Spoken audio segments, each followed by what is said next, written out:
Friends, welcome back to Mazhathulli creations. ഈ channel നിങ്ങൾ ആദ്യമായിട്ടാണ് കാണുന്നതെങ്കിൽ സബ്സ്ക്രൈബ് ചെയ്യാൻ മറക്കല്ലേ. അങ്ങനെ ശാലിനിയെ വീണ്ടും ആട്ടി ഇറക്കിയിരിക്കുകയാണ് സത്യഭാമ. എന്നാൽ ശാലിനി ചില സത്യങ്ങൾ അവിടെ വെളിപ്പെടുത്തിയിട്ടാണ് പോയിരിക്കുന്നത്. അതിനെപ്പറ്റി വിഷ്ണു ആലോചിക്കുന്നു. വിഷ്ണു വേറെ വിവാഹം കഴിച്ചുവെന്ന് ഇപ്പോൾ ശാലിനി വിശ്വസിക്കുകയാണ്. എന്നാൽ ഇവരുടെ ഈ പ്രശ്നങ്ങളൊക്കെ കണ്ട് സന്തോഷിക്കുകയാണ് മധുശ്രീ. ദേഷ്യത്തോടെ വിഷ്ണു അകത്തേക്ക് കയറി പോകുന്നു. പിള്ളയോട് പറയുന്നുണ്ട് രാഘവൻ എന്നെ അകത്തേക്ക് കൊണ്ടുപോകാൻ. അങ്ങനെ പിള്ള രാഘവനെ പിടിച്ച് അകത്തേക്ക് കൊണ്ടുപോകുന്നു. മധുശ്രീ പുറത്തേക്ക് പോകുന്നത് ശ്യാമ കാണുന്നുണ്ടായിരുന്നു. പോകുന്ന വഴിയിൽ പൊട്ടിക്കരഞ്ഞുകൊണ്ട് പോവുകയാണ് ശാലിനി. സങ്കടത്തോടെ ശാരദാമ്മയും. ശാലിനി തന്റെ താലിയിൽ പിടിച്ചാണ് കരയുന്നത്. ഇത്രയൊക്കെ ഇവിടെ സംഭവിച്ചിട്ടും ഒരു കൂസലുമില്ലാതെ ഇരിക്കുകയാണ് സത്യഭാമ. ശ്യാമയും കമലനും വിഷ്ണുവിന്റെ അരികിലേക്ക് പോകുന്നു. ആശാൻ ഇവിടെ വന്ന് നിൽക്കായിരുന്നോ എന്നെ കമലൻ ചോദിക്കുമ്പോൾ എന്താടാ എന്ന് വിഷ്ണു. എന്താണെന്നോ ഇവിടെ താഴെ നടന്നതിന് മുഴുവൻ ആശാൻ സമാധാനം പറയുന്നോ? ആശാനെ, ആ നിൽക്കുന്ന ശ്യാമ കൊച്ചിനെ അറിയില്ലേ? ഒരു പക്ഷേ ഏടത്തിയമ്മയ്ക്ക് പോലും മുഴുവനായിട്ടും അറിയില്ല. സ്കൂളിൽ പഠിക്കുന്ന കാലം മുതൽ ആശാന്റെ നിഴലാണ് ഈ കമലൻ. ഒരു കാലത്ത് ആശാൻ എന്റെ ഹീറോ ആയിരുന്നു. ആശാനെ എന്ന് വിളിക്കുമ്പോഴും ദൈവത്തിന്റെ സ്ഥാനമാണ് ഞാൻ ആശാന് തന്നിട്ടുള്ളത്. ആശാനെ അതറിയാലോ എന്നൊക്കെ ചോദിക്കുമ്പോൾ വിഷ്ണു ഇങ്ങനെ എന്ത് പറയണമെന്നറിയാതെ കമല അതിപ്പോൾ എന്നൊക്കെ പറഞ്ഞിങ്ങനെ ഒരു പതർച്ചയോടെ നിൽക്കുന്നു. വീണ്ടും കമലൻ പറയുന്നു, ആശാൻ എന്ത് പറഞ്ഞാലും ചെയ്താലും അത് ശരിയാണ്. എന്നെ അടിച്ചാലും ഞാനത് കൊള്ളേണ്ട ആളാണ്. പരാതിയില്ല. അമ്മയോടും ചേച്ചിയോടും വരെ അതിനുവേണ്ടി ഞാൻ വഴക്കുണ്ടാക്കിയിട്ടുണ്ട്. എൻ്റെ ആശാനല്ലേ എന്നെ അടിച്ചത്, നിങ്ങൾക്ക് എന്താണ് എന്ന് ചോദിച്ചത്. അത് എന്തവകാശം ആണെന്ന് എനിക്കറിയില്ല. പക്ഷേ ആ അവകാശത്തിൽ തന്നെ ഞാൻ ചോദിക്കുകയാണ് കരഞ്ഞുകൊണ്ട്. ആ പെങ്കുച്ചി ഏതാ ആശാനെ? ആശാൻ താലി കെട്ടിക്കൊണ്ട് വന്ന ഭാര്യ എന്ന് പറയുന്ന ആ പെണ്ണ്. ആശാനെ കൊണ്ട് അത് ചെയ്യാൻ പറ്റില്ല. അങ്ങനെ ചെയ്യാൻ സാധിക്കില്ല. അതാണ് എൻ്റെ ആശാൻ എനിക്ക് പറഞ്ഞ കമലൻ ഇങ്ങനെ വല്ലാത്തൊരു മാനസികാവസ്ഥയിൽ നിൽക്കുമ്പോൾ കമല എന്ന് പറഞ്ഞുകൊണ്ട് വിഷ്ണു കമലന്റെ തോളിൽ കൈ പിടിക്കാൻ തുടങ്ങുന്നു. പക്ഷെ ആ കൈ തട്ടി മാറ്റിയിരിക്കുകയാണ് ഇപ്പോൾ കമലൻ. ആശാനെ പറ്റത്തില്ലെന്ന് എനിക്ക് നന്നായിട്ട് പറ്റും അറിയാം. ആശാൻ ഏടത്തിയമ്മയെ ആദ്യമായി കണ്ട ദിവസം അന്ന് മാർക്കറ്റിൽ വെച്ച്. ആ നിമിഷം മുതൽ ഇന്ന് വരെ കുറച്ചു മുന്നേ വരെ ആശാന്റെ നെഞ്ചിലെ പിടപ്പായിരുന്നു ഏട്ടത്തിയമ്മ.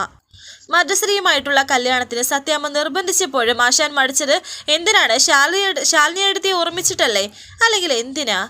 ആശാനെ കല്യാണത്തിന് കൊണ്ടു നിർത്തിയപ്പോഴും എന്തിനാണ് ആ ഭാഷയിൽ ഉറച്ചു നിന്നത്? ശാലിനി ഏടത്തി മാത്രം മതി. മറ്റൊരു ബന്ധത്തെ പറ്റി ആലോചിക്കുന്നത് പോലും ഭ്രാന്ത് പിടിക്കുമെന്ന് ആശാൻ എന്നോട് പറഞ്ഞിട്ടില്ലേ? പരസ്പരം സ്നേഹിക്കുന്ന രണ്ടാൾക്കാർ അടുത്ത് വരുമ്പോൾ ഹൃദയത്തിന് പ്രത്യേകം ഒരു തുടിപ്പുണ്ടാകുമെന്ന്, ആ സാന്നിധ്യം അറിയാമെന്ന് ആശാൻ എന്നോട് പറഞ്ഞിട്ടില്ലേ? അതൊക്കെ ആശാന്റെ തോന്നലാണെന്നും മറ്റൊരു ബന്ധത്തെ പറ്റി ആലോചിക്കാനും ഞാൻ തന്നെ ആശാനോട് പറഞ്ഞിട്ടില്ലേ? അതൊക്കെ കുറച്ച് ദിവസം മുന്നേ. അന്ന് ഏടത്തിയമ്മ എവിടെയെന്ന് പോലും ആശാൻ അറിയില്ലായിരുന്നോ? എന്നിട്ട് ആശാൻ അത് സമ്മതിച്ച് തന്നോ? ഇപ്പോൾ ഏടത്തിയമ്മ നേരെ ആശാന്റെ മുന്നിലേക്ക് വന്നപ്പോൾ ആശാൻ എന്താ പറ്റിയത്? ആശാന്റെ ഹൃദയത്തെ തുടിപ്പൊക്കെ എങ്ങോട്ട് പോയി? ഞാൻ പോലും അറിയാതെ എവിടുന്ന് വന്നു ഈ കാർത്തിക? ശ്യാമ ചോദിക്കുന്നു. വിഷ്ണുവേട്ടന് എങ്ങനെ മനസ്സ് വന്നു എൻ്റെ കുഞ്ഞേച്ചിയോട് ഈ ചതി ചെയ്യാൻ? വിഷ്ണുവേട്ടൻ എന്ന ഹൃദയ മന്ത്രത്തിലല്ലേ ഇത്രയും നാള് എൻ്റെ കുഞ്ഞേച്ചി ജീവിച്ചത്? വിഷ്ണുവേട്ടന് പ്രാണനാണ് എൻ്റെ കുഞ്ഞേച്ചിക്ക്. അത് വല്ലതും അറിയോ?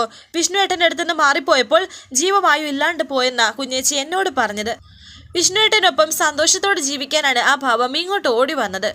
കളക്ടർ ആകുന്നതിന് മുമ്പും അതിനുശേഷവും വിഷ്ണുവേട്ടൻ ഈ വീടിന് വേണ്ടി എന്തെല്ലാം നന്മകൾ ചെയ്തിട്ടുണ്ട് എൻ്റെ കുഞ്ഞേച്ചി. അതൊക്കെ ഇത്രയും പെട്ടെന്ന് മറക്കാൻ വിഷ്ണുവേട്ടനെ കൊണ്ട് എങ്ങനെ കഴിഞ്ഞു? ആ പാവത്തിനെ ഇങ്ങനെ ചതിക്കാൻ പാടില്ലായിരുന്നു. ഇങ്ങനെ ചതിക്കാൻ പാടില്ലായിരുന്നു വിഷ്ണുവേട്ടൻ എന്നൊക്കെ ശ്യാമ പറയുമ്പോൾ വിഷ്ണു പറയുന്നു, ശ്യാമേ, ഞാൻ ആരെയും ചതിച്ചിട്ടില്ലെന്നോ? പിന്നെ എന്താ ഈ കാണുന്നത് എന്ന് ശ്യാമ പറയുമ്പോൾ വിഷ്ണു പറയുന്നുണ്ട്, ശ്യാമേ, ഞാൻ പറയുന്നത് ഒന്ന് വിശ്വസിക്ക്. ഇനി എന്ത് വിശ്വസിക്കാൻ ആശാനെ? കല്യാണം കഴിച്ച് വേറൊരു പെൺകുട്ടിയെ വീട്ടിൽ കൊണ്ടുവന്നിട്ടില്ലേ? അതിനെ സത്യം അംഗീകരിച്ചില്ലേ? ഇനി എന്താണെന്ന് കമലൻ പറയുമ്പോൾ വിഷ്ണു പറയുന്നു, എടാ ഞാൻ പറയുന്നത് കേക്ക്, എല്ലാം ഞാൻ പറയാം. അങ്ങനെ വിഷ്ണു പറയാൻ തുടങ്ങിയപ്പോൾ വിഷ്ണുവേട്ടാ എന്ന് പറഞ്ഞ് കാർത്തിക അവിടേക്ക് വന്നു. തല കുലുക്കുന്നുണ്ട് പറയരുതെന്ന് പറഞ്ഞ്. ശ്യാമേ, താഴെ സത്യാമ്മ അന്വേഷിക്കുന്നുണ്ട്. പെട്ടെന്ന് ചെല്ലാനാണ് സത്യാമ്മ പറഞ്ഞത്. ഇത് കേട്ട് ശ്യാമ ദേഷ്യത്തോട് പറയുന്നു, ഞാൻ പൊയ്ക്കോളാം, പോരെ? അങ്ങനെ ശ്യാമ താഴേക്ക് പോകുന്നു. ആശാൻ എന്താ എന്നോട് പറയാനുണ്ടെന്ന് പറഞ്ഞത് എന്നെ കമലൻ വിഷ്ണുവിനോട് ചോദിക്കുന്നു. കമലൻ എന്നല്ല ഇയാളുടെ പേരെന്ന് കാർത്തിക കമലനോട് പറയുന്നു. എന്നിട്ട് കാർത്തിക അവിടേക്ക് വന്നു. വിഷ്ണുവിന്റെ കൂട്ടുകാരനല്ലേ എന്നും ചോദിക്കുന്നു. ഞങ്ങളുടെ വിവാഹം കഴിഞ്ഞിട്ട് അധിക സമയമായിട്ടില്ല. അല്പം സ്വകാര്യത കിട്ടിയിരുന്നെങ്കിൽ എന്നൊക്കെ കാർത്തിക കമലനോട് പറയുന്നു. ഞാൻ പൊക്കോളാം ആശാനെ എന്ന് പറഞ്ഞ് ദേഷ്യത്തോടെയും വിഷമത്തോടെയും കമലൻ അവിടെ നിന്ന് പോകുന്നു. വിഷ്ണുവിൻ്റെ അരികിലേക്ക് കാർത്തിക വന്നിട്ട് പറയുന്നുണ്ട്, വിഷ്ണുവേട്ടാ ഞാൻ അത്രയും പറയുമ്പോൾ വിഷ്ണു പറയുന്നു, അവരെല്ലാം എനിക്ക് വേണ്ടപ്പെട്ടവരാണ്. വേണ്ടപ്പെട്ടവരെയൊക്കെ കുറച്ച് നാളത്തേക്ക് അകറ്റി നിർത്തേണ്ടി വരും. കുറച്ച് ബുദ്ധിമുട്ടുകളും മാനസിക പീഡനങ്ങളും കരുതി തന്നെയാണല്ലോ നമ്മൾ ഈ വേഷം കെട്ടിയത്. എനിക്കറിയാം ശാലിനി മുന്നിൽ വന്നു നിന്ന് കരഞ്ഞപ്പോഴും തലചുറ്റി വീണപ്പോഴും ഒരു കൈ നീട്ടിക്കൊടുക്കാൻ കഴിയാത്തപ്പോഴുമൊക്കെ വിഷ്ണുവേട്ടൻ്റെ ഹൃദയം വെടിഞ്ഞു കീറിയിട്ടുണ്ടാകും. അതിനേക്കാൾ വലിയ വേദന അല്ലല്ലോ ഇതൊന്നും. ഒപ്പം വിഷ്ണുവേട്ടൻ എൻ്റെ മനസ്സും കൂടി ഒന്ന് കാണണം. മനസ്സാൽ മറ്റൊരാളെ വഹിച്ചവരാണ് വിഷ്ണുവേട്ടൻ്റെ പെണ്ണ് എന്ന് പറഞ്ഞ് മറ്റുള്ളവർക്ക് മുന്നിൽ ചിരിച്ചു നടക്കുന്നത്. കുറച്ച് ദിവസം കൂടി പിടിച്ചു നിന്നാൽ പോരെ, അപ്പോഴേക്കും എല്ലാം ശരിയാകും. അത്രയും പറഞ്ഞ് കാർത്തിക അവിടെ നിന്ന് പോകുന്നു. ഇനി വിഷ്ണുവേട്ടൻ ഈ കാര്യം ആരോടെങ്കിലും പറയണമെങ്കിൽ ഞാൻ തടയില്ല. നമ്മൾ കണ്ട് മുട്ടിയെടുത്തേക്ക് തന്നെ ഞാൻ പോകും.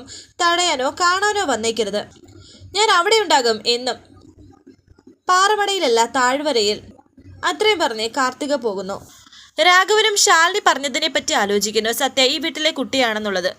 വിഷ്ണു ബാൽക്കണിയിലേക്ക് ചെന്നിരിക്കുന്നു. അവിടേക്ക് ഇപ്പോൾ ഒരു കാറ് വന്നിരിക്കുന്നുണ്ട്. അത് മറ്റാരുമല്ല, പപ്പിമോള് സ്കൂളിൽ നിന്നും തിരികെ വന്നതായിരുന്നു. അച്ചച്ച, ആരും ഇന്നെന്താ എന്നെ സ്കൂളിൽ കൂട്ടാൻ വരാഞ്ഞത്? വിഷ്ണുവച്ചൻ എവിടെയെന്നൊക്കെ പപ്പി ചോദിക്കുന്നു. വിഷ്ണുവച്ചനല്ലേ എന്നെ സാധാരണ സ്കൂളിൽ നിന്ന് കൂട്ടാൻ വരുന്നത്? വിഷ്ണുവച്ചനോട് ചോദിച്ചിട്ട് തന്നെ കാര്യം എന്നൊക്കെ പപ്പി വിചാരിക്കുകയും പപ്പി പറയുകയും മുകളിലേക്ക് വിഷ്ണുവിൻ്റെ അടുത്തേക്ക് പോവുകയും ചെയ്യുന്നുണ്ട്. ഭഗവാനെ, ആ കുഞ്ഞ് ഇതെങ്ങനെ താങ്ങും എന്നൊക്കെ രാഘവൻ വിചാരിക്കുന്നുണ്ട്. ഈ സമയം വിഷ്ണുവിൻ്റെ മുറിയിലേക്ക് പപ്പി ചെന്നതായിരുന്നു. അവിടെ കാർത്തിക് നിൽക്കുന്നത് കണ്ടിട്ട് ഇങ്ങനെ ഒന്നും അറിയാത്തതുപോലെ നോക്കുകയാണ്. പപ്പിമോൾ ആരാണെന്ന് ചോദിക്കുന്നു. പപ്പിയുടെ ചേച്ചിയമ്മയാണ് എന്ന് പപ്പി മനസ്സിലാക്കുന്നുണ്ട്. എനിക്ക് മനസ്സിലായി ഇത് ആരാണ് എന്ന് പറഞ്ഞുകൊണ്ട് കാർത്തികയുടെ അരികിലേക്ക് ഓടി വന്നിട്ട് പപ്പി പറയുന്നു, ചേച്ചിയമ്മയല്ലേ എന്ന്. വിഷ്ണു അവിടേക്ക് വന്നു. അല്ലേ, ചേച്ചിയമ്മ അല്ലേ എന്ന് ചോദിക്കുകയാണ്. വിഷ്ണു വെച്ചാ, ചേച്ചിയമ്മ വരുന്ന കാര്യം എന്താ എന്നോട് നേരത്തെ പറയാതിരുന്നത് എന്ന് പപ്പി. ഇങ്ങോട്ട് വന്നേ എന്നൊക്കെ പപ്പി വിഷ്ണുവിനെ വിളിക്കുന്നു. വിഷ്ണുവിനെ പിടിച്ചുകൊണ്ട് വരികയാണ് കാർത്തികയുടെ അടുത്തേക്ക്. ഇനി രണ്ടുപേരും ഒന്ന് ചേർന്ന് നിന്നേ എന്നൊക്കെ പപ്പി പറയുന്നു. ചേർന്ന് നിൽക്കൻ്റെ വിഷ്ണു വെച്ച എന്ന് പറഞ്ഞുകൊണ്ട് വിഷ്ണുവിനെയും കാർത്തികയും ഇങ്ങനെ ഒരുമിച്ച് നിന്ന് നോക്കുകയാണ് പപ്പി. രണ്ടുപേരെയും ഒത്തു നോക്കുന്നു. രണ്ടാളും മാച്ചാണോ എന്ന് നോക്കിയതാണെന്നും അത്ര കുഴപ്പമൊന്നുമില്ല എന്നും പപ്പി പറയുന്നു. അല്ല, രണ്ടുപേരുടെ മുഖത്ത് എന്താ ഒരു സന്തോഷമില്ലാത്തത് എന്നൊക്കെ പപ്പി ചോദിക്കുന്നു. ചേച്ചിയമ്മ എത്ര കാലമായിട്ട് ഞങ്ങൾ കാത്തിരിക്കുകയാണെന്നറിയോ? വിഷ്ണു അച്ഛനും അമ്മയും അച്ഛനും പിന്നെ പിള്ളയങ്കളും പൊന്നി ആൻറ്റി വരെ. സത്യാമ്മയ്ക്ക് മാത്രമാണ് ചേച്ചിയമ്മ ഇഷ്ടമല്ലാതിരുന്നത്. ഇപ്പോൾ സത്യാമ്മയുടെ പിണക്കം മാറിയല്ലേ? ചേച്ചിയമ്മ അന്വേഷിച്ച് ഞാനും സത്യയും കൂടി എവിടെല്ലാം പോയി എന്നറിയോ? ചേച്ചിയമ്മ ഇപ്പോൾ എങ്ങനെ ഇരിക്കുന്നു എന്നറിയാൻ പോലീസ് സ്റ്റേഷനിൽ പോയി പടം വരപ്പിച്ചു. ആ പടം ഒരു ദുഷ്ടൻ പോലീസുകാരൻ കീറിക്കളഞ്ഞു. പിന്നെയും ചേച്ചിയമ്മയുടെ പടം വരപ്പിക്കാൻ ഞങ്ങൾ മീൻവാറ വരെ പോയി. അവിടെ രാത്രിയിൽ കാട്ടിൽ പെട്ടുപോയി. സ്കൂളിൽ നിന്ന് ചാടിപ്പോയതിന് ഞാനും സത്യയും ഒത്തിരി വഴക്ക് കേട്ടു. എന്നേക്കാൾ വഴക്ക് കേട്ടത് സത്യയ്ക്കാ കേട്ടോ. എന്നിട്ടും ചേച്ചിയമ്മയുടെ പടം കാണാൻ കഴിഞ്ഞില്ല. ആ ബാഡ് ഗേളിലെ മധുശ്രീ ആൻറ്റി അവർ വിഷ്ണു അച്ഛനുമായിട്ടുള്ള കല്യാണം നിശ്ചയിച്ചതിൻ്റെ അന്ന് ചേച്ചിയമ്മ വന്നിരുന്നു അല്ലേ? അന്നും എനിക്ക് കാണാൻ പറ്റിയില്ല. ബാഡ് ഗേൾ എന്ന് വിളിച്ചതിന് സത്യമ്മ എന്നെ റൂമിൽ പൂട്ടിയിട്ടിരിക്കുകയായിരുന്നു. എന്നാലും ഇപ്പോൾ കാണാൻ പറ്റിയല്ലോ. എൻ്റെ ചേച്ചിയമ്മ സുന്ദരിയാ കേട്ടോ. ചിരിക്കുമ്പോൾ കൂടുതൽ സുന്ദരിയാണെന്നും പറയുകയാണ് പപ്പിമോള്. ഒന്ന് കുനിയാൻ പറയുന്നുണ്ട്. അങ്ങനെ പപ്പിമോള് കാർത്തികയ്ക്ക് ഒരു ഉമ്മ കൊടുത്തു. ഇനി പപ്പിമോൾക്ക് ഒരു ഉമ്മ തരാനും പറയുന്നുണ്ട് പപ്പി. ഈ സമയം ശ്യാം അവിടേക്ക് വരുന്നു. കാർത്തിക പപ്പിക്ക് ഉമ്മ കൊടുക്കാൻ തുടങ്ങിയപ്പോൾ പപ്പി എന്ന് ദേഷ്യത്തോടെ ശ്യാമ വിളിച്ചു. എന്താണ് നിനക്കിവിടെ കാര്യമെന്ന് പപ്പിയോട് ചോദിക്കുകയാണ് ദേഷ്യത്തോടെ ശ്യാമ. അമ്മേ, ചേച്ചിയമ്മ എന്ന് പപ്പി പറയുന്നു.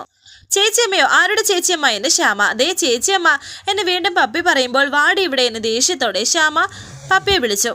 വരാത്തത് കൊണ്ട് മുറിയിൽ ചെന്ന് വിളിക്കുകയാണ്. അമ്മയെ ചേച്ചിയമ്മ എന്ന് വീണ്ടും പപ്പി പറയുന്നു. മേലാൽ ഈ റൂമിലോ പരിസരത്തോ നിന്നെ കണ്ടാൽ നിന്റെ തൊട ഞാൻ പൊളിച്ചെടുക്കും.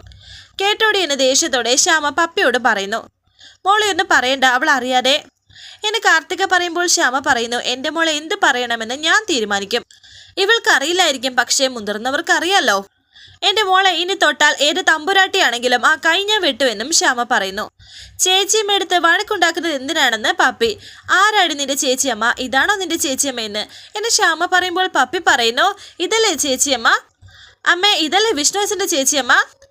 ഇത് നിന്റെ ചേച്ചിയമ്മയൊന്നുമല്ല, ഇത് വേറേതോ എന്ന് ദേഷ്യത്തോടെ ശ്യാമ പറയുന്നു. എൻ്റെ മോളെ, നിന്റെ ചേച്ചിയമ്മയുടെ പേര് ഉച്ചരിക്കാനുള്ള യോഗ്യതയില്ല ഇവറ്റകൾക്കൊന്നും. പാടി ഇങ്ങോട്ട് എന്ന് പറഞ്ഞ് പപ്പിയെ പിടിച്ചു വലിച്ചുകൊണ്ട് പോവുകയാണ് ശ്യാമ. ഞാനിനി വിഷ്ണു അച്ഛനോട് മിണ്ടില്ല, കൂട്ടുവെട്ടി എന്ന് പപ്പി വിഷ്ണുവിനോട് പറഞ്ഞിട്ട് പോകുന്നു. അവരിവിടെ നിന്ന് പോയതിനു ശേഷം കാർത്തിക വിഷ്ണുവിനോട് പറയുന്നു അവളെ വിഷ്ണു ഏട്ടനെ ഒരുപാട് ഇഷ്ടമാണല്ലേ എന്ന്. സത്യ എന്ന് പറയുന്നത് ശാലിനിയുടെ എന്ന് വിഷ്ണു. ഇവർ രണ്ടുപേരും ഒരുമിച്ചാണോ ശാലിനി അന്വേഷിച്ച് നടന്നതെന്ന് കാർത്തിക ചോദിക്കുന്നു. ഞാൻ അതൊക്കെ ഇപ്പോഴാണെന്ന് വിഷ്ണു. കാര്യങ്ങളൊക്കെ കുഴിഞ്ഞു മറിഞ്ഞ് കിടക്കുകയാണല്ലോ, സാരമില്ല, നമുക്ക് എത്രയും പെട്ടെന്ന് ഈ നൂലാമാലയുടെ കുരുക്കഴിച്ചെടുക്കാം, ഞാനുണ്ടല്ലോ ഒപ്പം എന്നൊക്കെ കാർത്തിക പറയുന്നു. വിഷമിക്കേണ്ട, ശാലിനി മടങ്ങിയെത്തുമ്പോൾ പപ്പിയുടെ സ്നേഹം 10 മടങ്ങായി കിട്ടും, അതോർത്ത് ആശ്വസിക്കാനും കാർത്തിക പറയുമ്പോൾ വിഷ്ണു പറയുന്നുണ്ട്, ഞാനിപ്പോൾ നഷ്ടങ്ങളുടെ കണക്കെടുക്കാറില്ല കാർത്തികെ, ശ്രമിച്ചാൽ അതിൻ്റെ ഉള്ളു ബാക്കി ജന്മം. വിഷ്ണു താഴേക്ക് വരുമ്പോൾ രാഘവൻ വിഷ്ണുവിന്റെ മുഖം ശ്രദ്ധിക്കുന്നുണ്ടായിരുന്നു. വളരെ സങ്കടത്തോടെയാണ് വിഷ്ണു പുറത്തേക്ക് പോകുന്നത്. വരാനിരിക്കുന്ന പുതുപുത്തൻ എപ്പിസോഡുമായി വീണ്ടും കാണാം. Thank you for watching. Please subscribe, like, share my channel.